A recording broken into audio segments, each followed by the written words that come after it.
نحمده ونصلي على رسوله الكريم اما بعد فاعوذ بالله من الشيطان الرجيم بسم الله الرحمن الرحيم رب اشرح لي صدري ويسر لي امري واحلل عقدة من لساني يفقهوا قولي. سورة المائدہ آیت نمبر 83-84.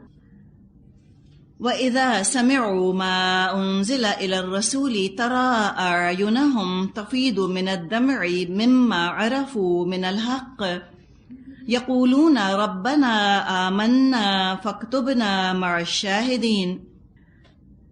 جب وہ اس کلام کو سنتے ہیں جو رسول پر اترا ہے تو تم دیکھتے ہو کہ حق شناسی کے اثر سے ان کی آنکھیں آنسوؤں سے تر ہو جاتی ہیں.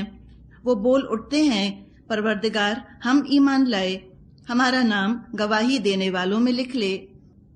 وَمَا لَنَا لَا نُؤْمِنُ بِاللَّهِ وَمَا جَاءَنَا مِنَ الْحَقِّ وَنَطْمَعُ أَن يُدْخِلَنَا رَبُّنَا مَعَ الْقَوْمِ الصَّالِحِينَ. اور وہ کہتے ہیں آخر کیوں نہ ہم اللہ پر ایمان لائیں اور جو حق ہمارے پاس آیا ہے اسے کیوں نہ مان لیں، جبکہ ہم اس بات کی خواہش رکھتے ہیں کہ ہمارا رب ہمیں صالح لوگوں میں شامل کر لے. جو لفظ یہاں پر آیا ہے تفیدو، فا الف ضاد مادہ ہے، مطلب ہوتا ہے بہہ نکلنا، پورنگ ڈاؤن یا پورنگ آؤٹ. افاض الناس ہم نے لفظ پڑھا تھا حج کے ضمن میں. لوگوں کا ہجوم جب کہیں سے نکلتا ہے سیل رواں کی طرح لگتا ہے کہ پانی بہہ رہا ہے، اتنے ڈھیر لوگ. اہل کتاب میں سے جو نیک لوگ تھے جو اپنی کتاب پر حقیقت میں ایمان رکھتے تھے، رہبان اور قسیسین جیسے ان کے مونگس ہوتے ہیں یا ان کے راہب ہوتے ہیں، اللہ والے، حقیقت میں اللہ والے، دکھاوے کے اللہ والے نہیں، واقعی وہ لوگ جن کے دل میں اپنے رب، اپنے رسول اور اپنی کتاب سے جذباتی تعلق ہے. جب انہوں نے قرآن سنا تو ان کی آنکھوں سے آنسو بہنے لگے. انداز اتنا پیارا اختیار کیا ہے قرآن نے کہ آنکھ بہتی ہے آنسوؤں کے ساتھ. اتنا رونا آیا کہ لگتا ہے کہ جیسے آنکھیں ہی بہہ جائیں گی. آنسو دراصل جذبات کی علامت ہوتے ہیں. قرآن سن کے رونا اسی کو آئے گا جس کا اپنے رب سے ایموشنل لنک ہے، جذباتی تعلق ہے. اور یہی لوگ پھر ایمان قبول کرتے ہیں. جو اپنی کتاب، اپنے رسول، اپنے رب سے انڈیفرنٹ ہوتے ہیں، ڈسٹنٹ ہوتے ہیں، دور ہوتے ہیں، غیریت سی ہوتی ہے، کوئی جذباتی تعلق نہیں ہوتا، ان کو تو اللہ کا کلام سن کر بالکل رونا نہیں آتا. اور اللہ کا کلام سن کر بالکل کبھی رونا نہ آئے یہ تو دل کی سختی کی علامت ہے. پتہ چلا کہ دل تو ابھی انوالو ہوا ہی نہیں، دل کا تو ابھی معاملہ ہی شروع نہیں ہوا. اور ایمان اور تقویٰ تو دل کے اندر ہوتا ہے. نبی اکرم صلی اللہ علیہ وسلم نے فرمایا ہے وَاتْلُوا الْقُرْآنَ وَأَبْكُوا، قرآن پڑھو اور رو. قرآن پڑھ کے رونا اسی کو آئے گا کہ جس کو شدت کی محبت ہے، جس کا جذباتی تعلق اللہ سے ہے، اللہ سے ڈر لگتا ہے. ڈر بھی ایموشن ہے نا، جذبہ ہے. جس کو اللہ سے محبت ہے، محبت بھی تو جذبہ ہے. تو یہ اللہ سے جذباتی تعلق بڑی مبارک چیز ہے. چونکہ ان کا اپنا جذباتی تعلق تھا، ان کے دلوں کے اندر اللہ بسا ہوا تھا، ان کو اللہ کا کلام سن کر رونا آ گیا. ابو بکر رضی اللہ عنہ کے زمانے میں بھی ایک عیسائی گروہ آیا. قرآن سن کر وہ بہت روئے. ابو بکر رضی اللہ عنہ نے فرمایا ہم بھی شروع میں ایسے ہی روتے تھے یہاں تک کہ ہمارے دل سخت ہو گئے.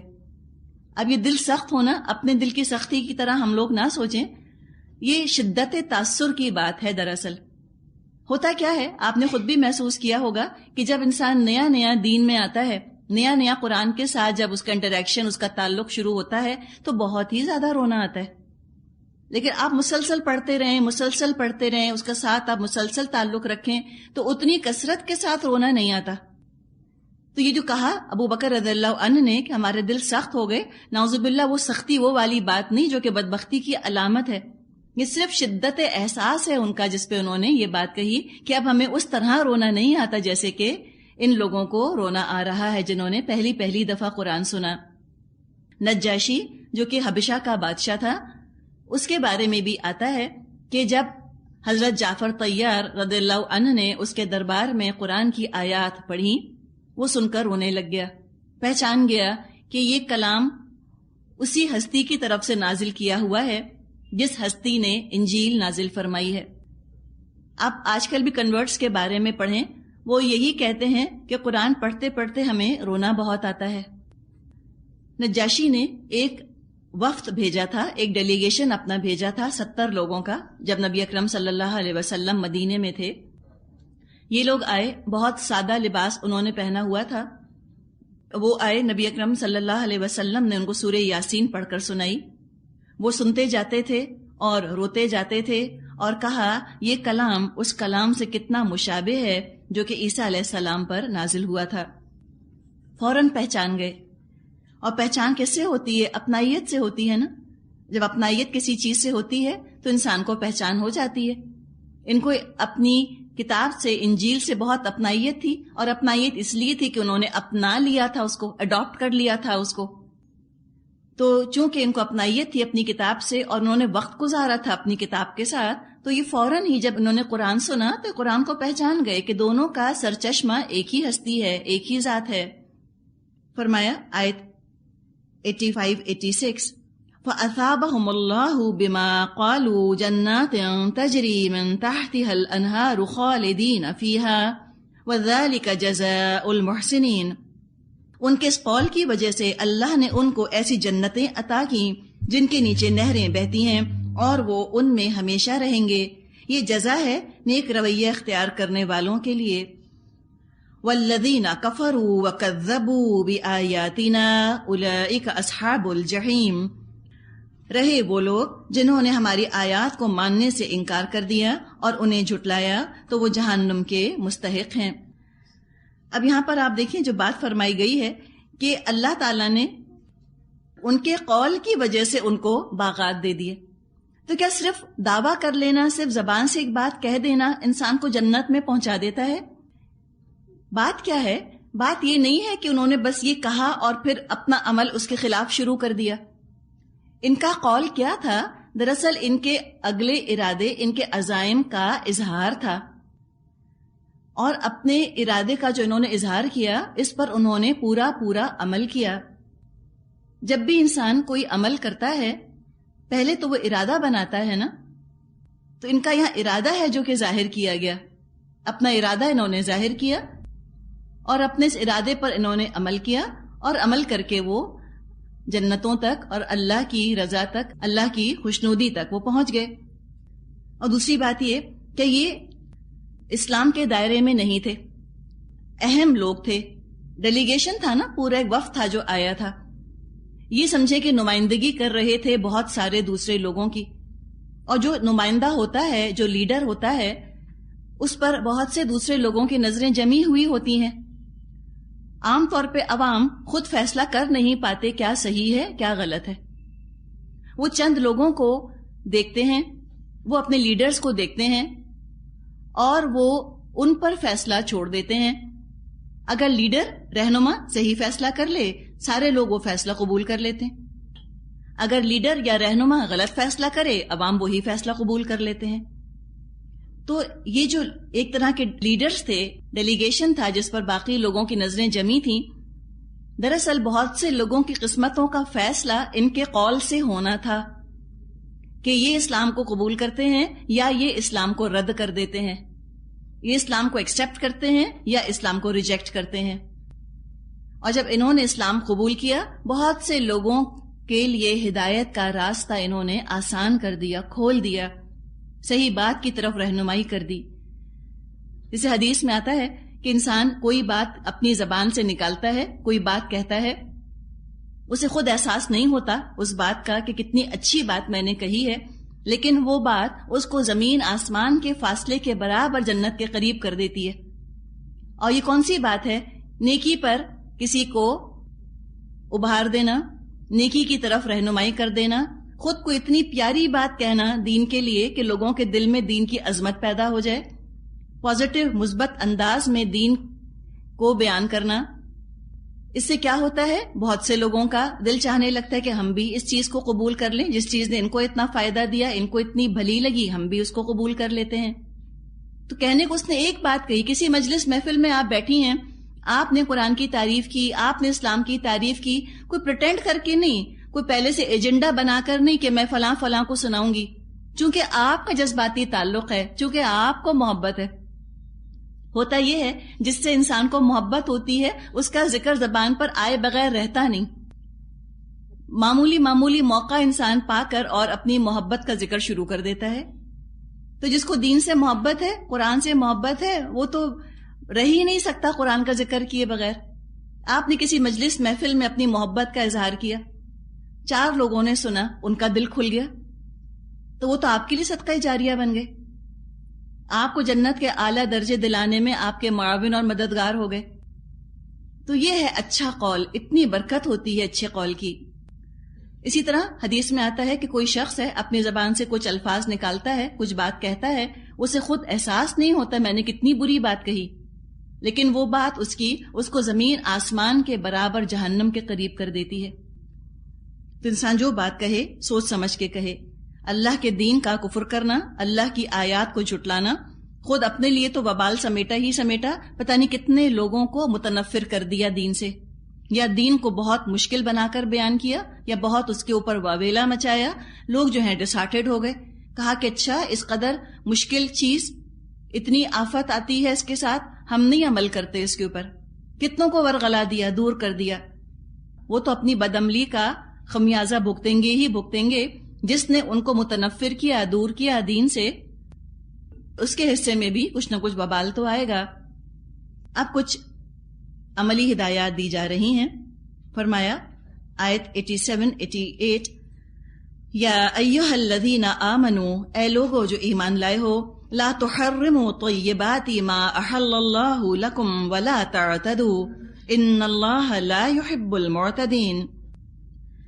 اے لوگو جو ایمان لائے ہو، جو پاک چیزیں اللہ نے تمہارے لیے حلال کی ہیں انہیں حرام مت کر لو اور حد سے تجاوز نہ کرو، اللہ کو زیادتی کرنے والے سخت ناپسند ہیں۔ وَكُلُوا مِمَّا رَزَقَكُمُ اللَّهُ حَلَالًا طَيِّبًا وَاتَّقُوا اللَّهَ الَّذِي أَنتُم بِهِ مُؤْمِنُونَ۔ جو کچھ حلال و طیب رزق اللہ نے تم کو دیا ہے اسے کھاؤ پیو اور اس اللہ کی نافرمانی سے بچتے رہو جس پر تم ایمان لائے ہو۔ پتہ یہ چلا اس آیت سے کہ جیسے کسی حرام چیز کو اپنے لیے حلال کر لینا منع ہے، اسی طرح کسی حلال چیز کو اپنے اوپر حرام کر لینا بھی منع ہے۔ ہوتا یہ ہے کہ جب اللہ کی کسی حرام کی ہوئی چیز کو انسان اپنے اوپر حلال کرتا ہے، عموماً جو اس کا جذبہ محرکہ ہوتا ہے، جو موٹیویٹنگ فیکٹر ہوتا ہے، وہ خواہشات کی پیروی ہوتی ہے۔ خواہش نفس کی وجہ سے انسان حرام کو اپنے لیے حلال کر لیتا ہے، اور حلال کو جو حرام کرتا ہے اس کا جذبہ محرکہ، اس کا موٹیویٹنگ فیکٹر مشرکین کی پیروی ہوتی ہے، اس کی جڑ میں کوئی نہ کوئی شرکیہ عقیدہ ہوتا ہے جس کی وجہ سے اچھی خاصی حلال چیز کو حرام کر لے اپنے اوپر۔ تو آگے جا کر آیت 88 میں تو کھانے پینے کا خاص ذکر آ گیا کہ دیکھو کھانے پینے کی چیزوں کو بلا وجہ اپنے اوپر حرام مت کرو۔ اس میں مفسرین نے یہ بات کہی ہے کھانے پینے کے ذکر میں کہ کسی چیز کو اپنے اوپر حرام کرنے کے 3 درجے ہیں۔ حلال چیز کو، حلال غذا کو، حلال مشروب کو اپنے اوپر حرام کرنے کے 3 درجے ہیں۔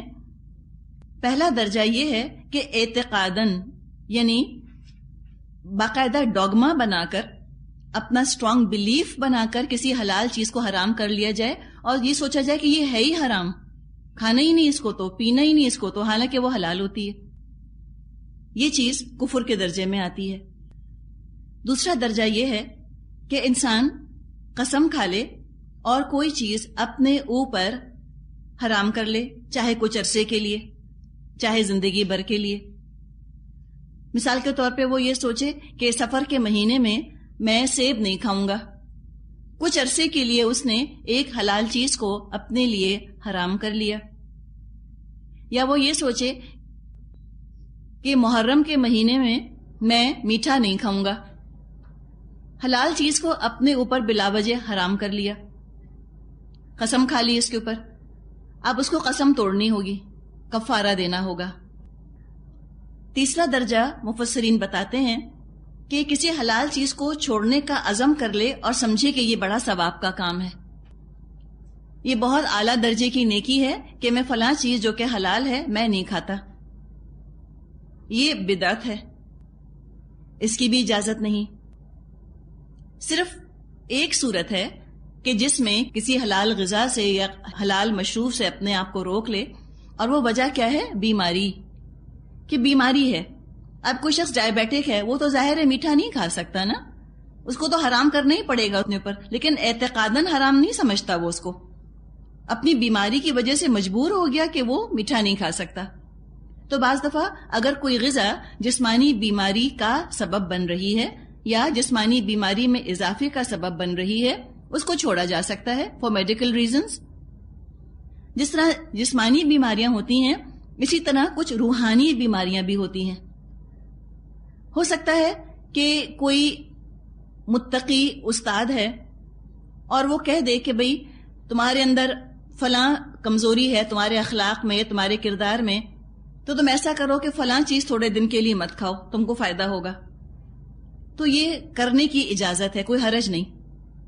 یہ کیا جا سکتا ہے کہ کوئی شخص کہے کہ تم کو شاید غصہ بہت آتا ہے تو تم چلو گوشت مت کھاؤ، مثال کے طور پہ. ٹھیک ہے نا، سمجھ آئی آپ کو بات؟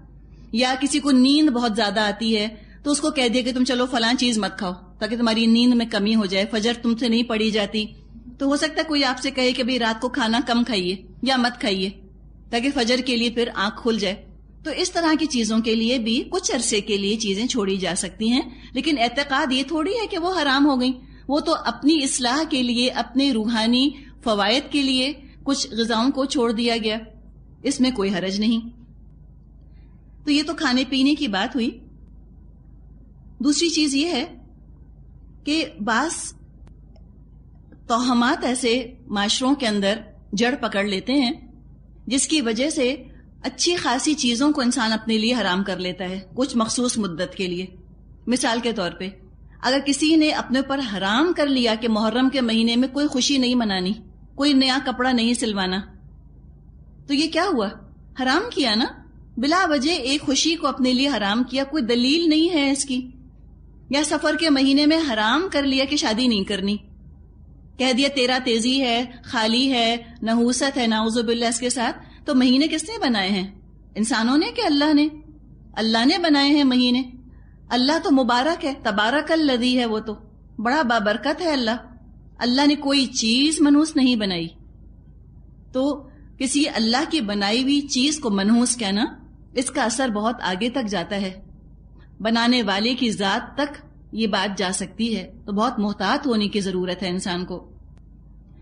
نحوست صرف بدعمالی میں ہوتی ہے اور عمل انسان خود کرتا ہے. باقی اللہ کی بنائی ہوئی مخلوق میں کسی چیز کے اندر کوئی نحوست نہیں. یا بعض رنگوں کو اپنے لیے منحوس کہہ لیتے ہیں، سفید رنگ نہیں پہنتے، حرام کر لیا. یا کالا رنگ اپنے اوپر حرام ہی کر لیا کہ پہننا ہی نہیں. نئی شادی شدہ دلہن کو کہہ دیا کہ ہے سفید مت پہننا، کیا نحوست ہے یہ سب چیزیں غلط ہیں، یہ نہیں کرنا چاہیے.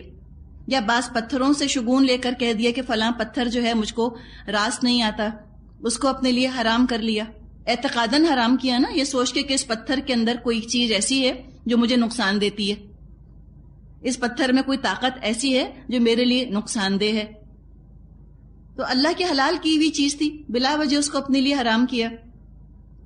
ایک اور نقصان یہ ہوتا ہے حلال چیزوں کو حرام کر لینا بلا وجہ، اور اس پہ جو نام دیا جاتا ہے تقوی کا. اتنے متقی ہیں کہ ٹھنڈا پانی نہیں پیتے، اتنے متقی ہیں آم نہیں کھاتے. یہ کوئی تقوی نہیں ہوا. اس سے ہوتا کیا ہے کہ دین بلا وجہ سخت ہو جاتا ہے. ایسی غلط چیزوں پر جب سٹینڈ لیتا ہے انسان تو ہوتا کیا ہے، اس کی توانائی ساری ان غلط چیزوں پر سٹینڈ لینے میں خرچ ہو جاتی ہے، اور جہاں سٹینڈ لینے کا موقع آتا ہے وہاں پر وہ سٹینڈ نہیں لے پاتا، وہاں وہ نرمی کا مظاہرہ کرتا ہے. تو جہاں ثابت قدم رہنا ہے، جہاں واقعی اللہ کی حدیں آ جائیں، جہاں حرام آنے لگ جائے، وہاں انسان سختی سے جمے اور چھوٹی چھوٹی چیزوں کا بلا وجہ اپنے پر حرام نہ کرے. یہ کوئی تقوی کا معیار نہیں ہے. بعض دفعہ سادگی کے نام پر چیزوں کو حرام کر لیا جاتا ہے کہ ہم سادہ رہنا چاہتے ہیں. اب گرمیاں آ گئی ہیں، بازار بھرا پڑا ہے لون کے خوبصورت پرنٹ سے. اب ایسا تقوی کا ہیضہ ہوا، کہا کہ نہیں 5 سال پرانا کپڑا ہی پہنیں گے، اور ترس رہے ہیں دوسروں کو دیکھ دیکھ کر، اور غصہ بھی ان پر آ رہا ہے کہ دیکھو کتنے فضول خرچ ہیں، کیسے لون کے جوڑے خرید کر پہنے، ٹائم کیسے ملا ہم کو، تو سبق یاد کرنے سے ہی فرصت نہیں، یہ دیکھو ذرا، ہاں پڑھتے نہیں ہوں گے اس لیے چلے گئے بازار۔ تو کیا ہوتا ہے کہ بلا وجہ زندگی میں خشکی آنے لگتی ہے، مزاج کے اندر تلخی اور بگاڑ آنے لگتا ہے، غصہ آتا ہے بلا وجہ۔ جو اللہ نے راستہ کھولا ہے، آپ جائیں پلیز، جا کر خرید لیں لون، ٹھنڈک پہنچائیں اپنے آپ کو، بلا وجہ کیوں سختیاں برتتے ہیں اپنے اوپر؟ دین ایسا سخت نہیں ہے، دین نے بلا وجہ پابندیاں نہیں لگائیں، اور یہ آپ کا تقوی آپ کو بتائے گا کہ کس حد تک آپ کو شاپنگ کرنی ہے۔ سادگی کوئی ایسا لفظ نہیں ہے جس کو ڈیفائن کیا جا سکے، امیر کی سادگی الگ ہے، غریب کی سادگی الگ ہے، جو 10 لاکھ کماتا ہے اس کی سادگی کچھ اور ہے، جو 10,000 کماتا ہے اس کی سادگی الگ ہے۔ اصل چیز تقوی ہے، تقوی کی فکر کریں۔ کسی کے سامنے یوں پریٹینڈ کرنا کہ میں بڑی متقی ہوں اور بالکل سوکھے منہ سے رہنا، اور جب لوگوں کے سامنے نہ ہو تو خوب پہننا اوڑھنا، خوب پیارا لگنا، یہ کہاں کا تقوی ہے؟ پریٹینڈ کر رہے ہیں نا۔ متقی بننے کی ضرورت نہیں، لوگوں کو امپریس کرنے کی ضرورت نہیں ہے کہ وہ میرے بارے میں گمان کریں کہ میں کتنی متقی ہوں، یہ تو شرک ہو گیا نا۔ جو اللہ نے نعمتیں دی ہیں الحمدللہ کھائیں پیئیں تاکہ دل خوش رہے، ٹھنڈے رہیں، تاکہ دین پر خوشی خوشی عمل کریں۔ یہ اللہ کی دیوی رخصتیں ہیں، اللہ کی دیوی نعمتیں ہیں اور انعامات ہیں، اللہ کے نام سے ان کو پہنیں، عاجزی کے ساتھ پہنیں، عاجزی کے ساتھ کھائیں پیئیں، اللہ کا حق ادا کریں۔ بلا وجہ اپنے اوپر بہت سختی کریں گے تو دین میں تو بہت سی پابندیاں ویسے ہی لگ رہی ہیں، بہت سے ایسے کام جو ہمیں اچھے لگتے تھے ویسے ہی ہم چھوڑ رہے ہیں اللہ کی خاطر، اس لیے کہ اب پتہ چلا وہ کام ہمیں نہیں کرنے چاہیے، تو وہ چیزیں چھوڑ رہے ہیں جو حرام ہیں، اور بلا وجہ حلال چیزیں بھی چھوڑ دیں تو سوچیں نا زندگی کتنی خشک ہو جائے گی، زندگی کتنی سخت ہو جائے گی۔ اور جب مزاج بگڑے گا، مزاج میں اتنی خشکی آئے گی، اتنی تلخی آئے گی، تو زبان میٹھی کیسے رہے گی؟ زبان میں بھی تو تلخی آئے گی نا، پھر دوسروں سے بدگمانیاں بھی ہوں گی۔ تو بلا وجہ حرام کرنے کی ضرورت نہیں ہے، ہاں اعتدال میں رہتے ہوئے تقوی کے ساتھ دنیا کی نعمتوں کو استعمال کیجئے، کھائیے اور پیجئے، لیکن کیا کریں؟ ساتھ ساتھ دوسروں کو بھی دیں۔ بتا دی لن تنالوا البر حتى تنفقوا مما تحبون، یہ کرنے کا کام ہے۔ 5 آپ نے جوڑے اپنے بنائے، 1 آپ نے کسی رشتہ دار کو دے دیا، آپ نے گھر میں کام کرنے والی کو دے دیا۔ آم کی پیٹی آپ کے گھر آتی ہے، شوق سے کھائیں، چیریز آ رہی ہیں اتنی مہنگی ہیں، کھائیں اگر کھا سکتی ہیں، لیکن یہ نہ کریں کہ بس آپ نے ایک کونے میں جا کر خود اپنے منہ میں 4 چیریز ڈال لی اور نوکر بیچ دیکھ رہے ہیں۔ یہ نہیں کرنے کی ضرورت کہ اپنے کمرے کے بیڈ روم کے فریج کے اندر ڈبہ رکھ لیا اور چپ کے کھا رہے ہیں، سب بیٹھے وہاں پر، اور ساس بیچاری اپنے کمرے میں بیٹھی ہیں، ان کو دیا ہی نہیں۔ یہ کرنے کی ضرورت نہیں، اللہ نے آپ کو دیا، آپ 2 کھائیں، 2 آپ دوسروں کو بھی دیں، اللہ کی راہ پہ خرچ کریں نا۔ یہ چیز ہے جو کہ زندگی کو نارمل رکھتی ہے، اعتدال میں رکھتی ہے، اور ایکسٹریم پر انسان جب جانے لگتا ہے، نام لیتا ہے تقوی کا، زندگی آؤٹ آف بیلنس ہو جاتی ہے، ڈس بیلنس ہو جاتی ہے، اور زیادہ دیر انسان ڈس بیلنس رہ کر کام کر نہیں سکتا۔ جتنا بیلنس رکھیں گی زندگی کے اندر، اتنا انشاءاللہ آپ طویل عرصے تک دین پر چل سکیں گی، انشاءاللہ زندگی کے آخری سانس تک چل سکیں گی۔ اور جب دین کے اندر بلا وجہ ہم سختیاں لانے لگتے ہیں تقوی کے نام پر، تو پھر ہم قائم نہیں رہ سکتے دین پر، یا لوگوں کو ہم بھگانے والے بن جاتے ہیں بلا وجہ کی سختی سے۔ آگے فرمایا آیت 89، لا یؤاخذکم اللہ باللغو فی ایمانکم ولکن یؤاخذکم بما عقدتم الایمان فکفارتہ اطعام 10 مساکین من اوسط ما تطعمون اہلیکم او کسوتہم او تحریر رقبہ فمن لم یجد فصيام 3 أيام ذلك كفارة أيمانكم إذا حلفتم واحفظوا أيمانكم كذلك يبين الله لكم آياته لعلكم تشكرون۔ تم لوگ جو لغ قسمیں کھا لیتے ہو ان پر اللہ گرفت نہیں کرتا، مگر جو قسمیں تم جان بوجھ کر کھاتے ہو ان پر وہ ضرور تم سے مواخذہ کرے گا۔ ایسی قسمیں توڑنے کا کفارہ یہ ہے کہ 10 مسکینوں کو وہ اوسط درجے کا کھانا کھلاؤ جو تم اپنے بال بچوں کو کھلاتے ہو، یا انہیں کپڑا پہناؤ، یا ایک غلام آزاد کرو، اور جو اس کی استطاعت نہ رکھتا ہو وہ 3 دن کے روزے رکھے۔ یہ تمہاری قسموں کا کفارہ ہے جبکہ تم قسم کھا کر توڑ دو۔ اپنی قسموں کی حفاظت کیا کرو، اس طرح اللہ اپنے احکام تمہارے لیے واضح کرتا ہے، شاید کہ تم شکر ادا کرو۔ بات کی جا رہی ہے قسموں کی۔ پہلے بھی سورہ بقرہ میں بھی یہ مضمون ہم پڑھ چکے۔ آیت نمبر 224 to 25 میں قسموں کا مضمون آیا تھا سورہ بقرہ میں۔ قسمیں 3 طرح کی ہوتی ہیں جو کہ فقہاء نے بتائی ہیں۔ ایک قسم ہوتی ہے یمین غموس کہا جاتا ہے اس کو۔ یمین ایمان سے لفظ بنا ہے، غموس غین میم واو سین۔ غموس کا مطلب ہوتا ہے ڈبا دینے والی چیز۔ تو یمین غموس وہ قسم ہے جو کہ انسان کو گناہ میں اور وبال میں غرق کر دیتی ہے۔ اور یہ کیا ہے؟ جان بوجھ کر، جانتے بوجھتے ہوئے جھوٹا حلف اٹھا لینا، جھوٹی قسم کھا لینا۔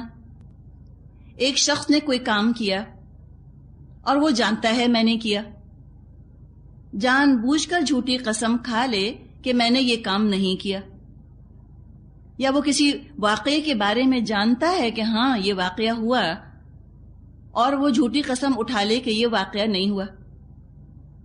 یہ کبیرہ گناہ ہے، یمین غموس۔ ایک دیہاتی آیا اور اس نے آ کر نبی اکرم صلی اللہ علیہ وسلم سے کبائر کے بارے میں پوچھا، کبائر کے بارے میں پوچھا کہ کبیرہ گناہ کیا ہیں؟ آپ نے فرمایا اللہ کے ساتھ شریک کرنا اور یمین غموس، جھوٹی قسم اٹھانا۔ اور یہ عام طور پہ کسی کا مال ناجائز طور پر دبا لینے کے لیے یا کوئی کاروبار میں فائدہ حاصل کرنے کے لیے قسم کھائی جاتی ہے۔ یہ بہت بڑا گناہ ہے، اس کا کوئی کفارہ بھی نہیں ہے سوائے استغفار کے۔ اور آپ دیکھیں یہ قسم کتنی کھائی جاتی ہے، کاروبار میں تو بہت کھائی جاتی ہے۔ دکاندار کہتے ہیں اللہ کی قسم ہم نے یہ کپڑا اتنے روپے میٹر خریدا ہے، یا کہتے ہیں اللہ کی قسم اس کی تو خرید بھی اتنی نہیں ہے۔ یہ کیا ہوا؟ یہ جان بوجھ کر جھوٹی قسم کھائی۔ یا عدالت میں کوئی قسم کھائی جائے، حلف اٹھا لیا جائے جھوٹا، یہ قسم۔ ایک اور قسم ہوتی ہے یمین لغ، لام غین واو۔ اچھا، یہ جو آیات ہم پڑھ رہے ہیں نا، اس میں یہ بات یاد رکھیے کہ یہاں پر یمین غموس کا ذکر نہیں ہے۔ یہ تو چونکہ قسموں کی آپ کو ویرائٹی بتانی تھی، ڈفرینٹ اقسام بتانی تھی، اس لیے یمین غموس کا ذکر کیا گیا۔ یہ جو آیات ہم پڑھ رہے ہیں اس میں یمین غموس کا ذکر نہیں ہے، اس لیے کہ ابھی بتایا آپ کو کہ یمین غموس کا کفارہ کوئی نہیں ہے، جبکہ ان آیات میں تو ہم کفارہ پڑھ رہے ہیں۔ تو دوسری قسم آپ دیکھیں، قسموں کی یمین لغ ان کو کہا جاتا ہے، باللغو ایمانکم جس کا ذکر آیا۔ یہ کیا ہے؟ کسی واقعے کو اپنی طرف سے سچا سمجھ کر قسم کھا لی، اپنی طرف سے سمجھا کہ ہاں سچی بات ہے، ٹھیک ایسے ہی ہوا، قسم اٹھا لی۔ بعد میں پتا چلا کہ وہ واقعہ تو کچھ اور طرح سے ہوا تھا، تو اس میں قصور تو نہ ہوا نا کسی انسان کا اپنا۔ یا بلا ارادہ زبان سے قسم نکل جائے، بعض لوگوں کی عادت ہوتی نا، واللہ باللہ، ہم کہتے ہیں بائی گاڈ آئی سویئر، یہ طریقہ، یعنی کہ ارادتاً قسم نہیں کھائی، ایسی باتیں کرتے کرتے آئی سویئر مجھے بہت بھوک لگ رہی ہے، اس طرح کا انداز۔ بائی گاڈ یہ ہوا تھا، یہ انداز ہوتا ہے نا، ان کا تکیہ کلام ایک طرح سے بن جاتا ہے۔ اس کو یمین لغ کہا جاتا ہے، جس کا ذکر ہم نے آیت کے شروع میں پڑھا۔ اس کے بارے میں اللہ تعالیٰ نے کیا فرمایا؟ لا یؤاخذکم اللہ باللغو فی ایمانکم، اللہ اس پر مواخذہ نہیں فرمائے گا۔ تو یمین لغ کا یہاں پہ ذکر ہم نے آیت کے شروع میں پڑھا۔ یمین لغ پر نہ گناہ ہے نہ اس کا کوئی کفارہ ہے۔ قسموں کی تیسری قسم ہوتی ہے یمین منعقیدہ، منعقیدہ میم نون عین قاف دال ہا۔ منعقد کرنا کہتے ہیں نا، فلاں کام منعقد ہونے والا ہے فلاں کام، تو یہی ہے یمین منعقدہ کہ آئندہ زمانے میں، یعنی فیوچر کے لیے، مستقبل کے لیے انسان کسی کام کے کرنے یا نہ کرنے کی قسم کھا لے۔ آئندہ میں یہ نہیں کروں گی، یہ کہہ دیا، اللہ کی قسم آئندہ میں یہ کام نہیں کروں گی، یہ ہے یمین منعقدہ، اس کا ذکر یہاں کیا گیا۔ اب وہ قسم کھا لی، اگر اچھے کام پر قسم کھائی پورا کرے اس کو، جیسے کسی نے کہا کہ اللہ کی قسم میں ہر پیر کو روزہ رکھوں گی، ٹھیک ہے،